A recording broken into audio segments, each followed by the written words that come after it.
I'm going to be talking about how to stop seeking validation, boosting your self-esteem, and regaining your self-worth.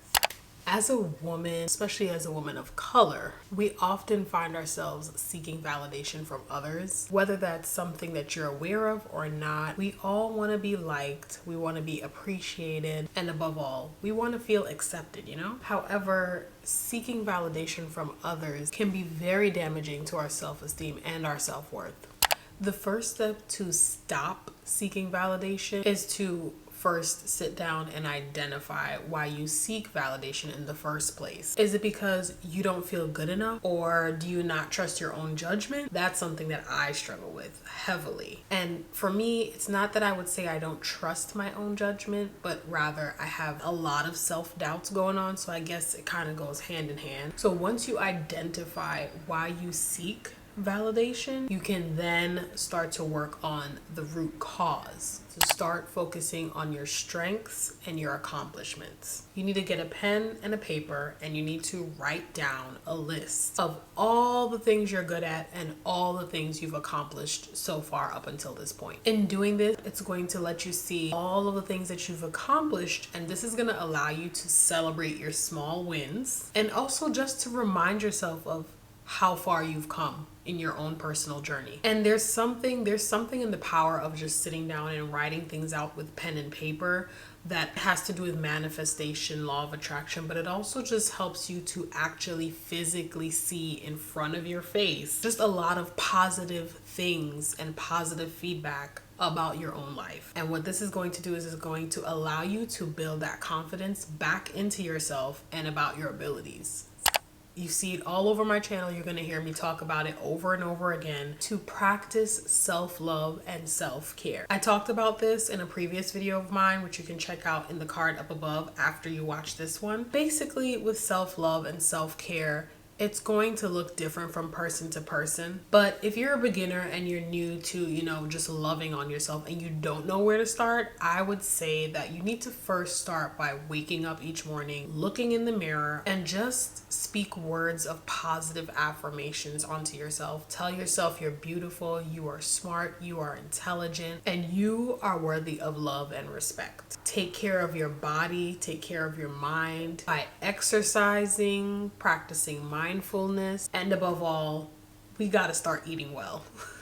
I'm not just talking to you guys, but I'm talking to my younger self and my current self, because all these things really pour into why you feel the way you feel each day. This is something that I'm putting into practice myself over the last couple of years actually, and I'm trying to continue down that path and continue to level up. And that is to start surrounding yourself with positive people. What does that mean? What does that look like?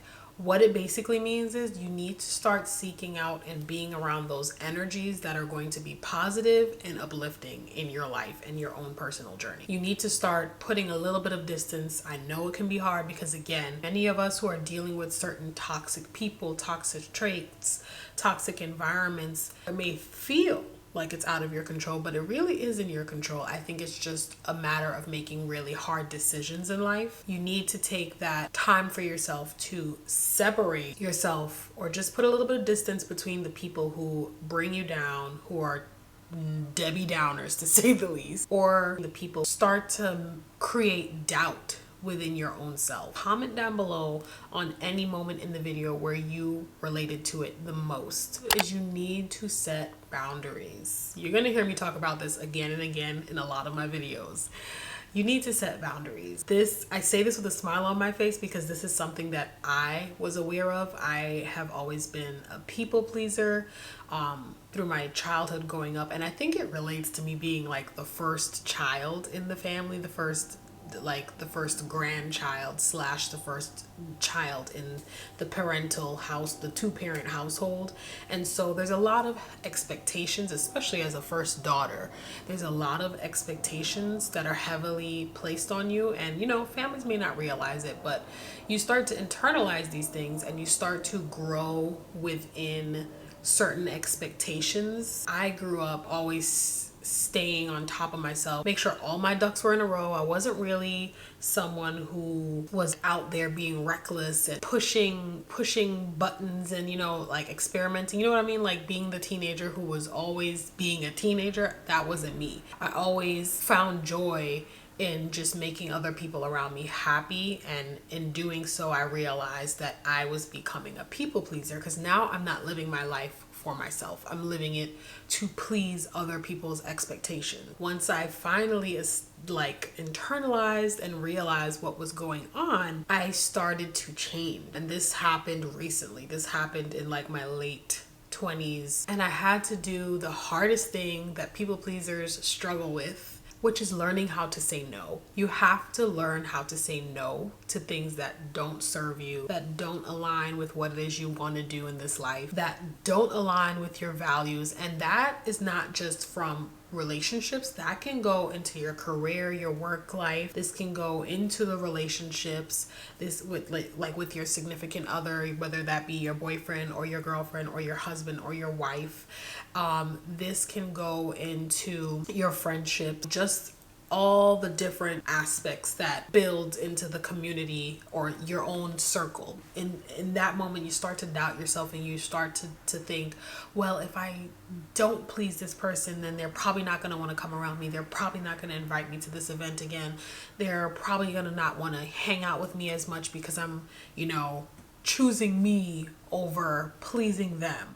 But the reality of it is, you're not doing this selfishly. You should not be afraid to stand up for yourself and your beliefs. This became a real eye-opener for me in a recent job that I had applied for. I had applied for this job before we started the work. I remember I was in training before, you know, the work actually started. And during the process of training, I was really butting heads with every little thing that was thrown my way. So for example, I knew that at this new job I was going to have to wear a uniform, which is not something I like to do, but I will do if they want you to look clean and presentable at work, right? But then it got to a point where certain aspects of the job, or what they wanted of me, was feeling a little bit controlling for me. And at the time, I was like irritated, upset, angry, feeling all the dark emotions surrounding that job. And then it took me leaving that job to realize that the reason why I was clashing or butting heads a lot with them was because, one, I wasn't in alignment with that job anymore, but also because it was conflicting with my beliefs and my values. And it's funny because when I sit down for interviews and things of that nature, I would always get asked the question, so this is our company's beliefs, this is what X, Y, and Z. Is this something that aligns with what you see for yourself in a workplace environment?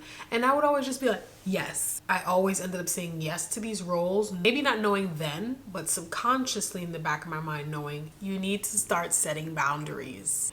This isn't for me. And that just ties into the bigger picture as a whole. I still am finding these tips very helpful because these are things that I'm putting into practice right now. Give this video a thumbs up. I will see you guys over in this video here next.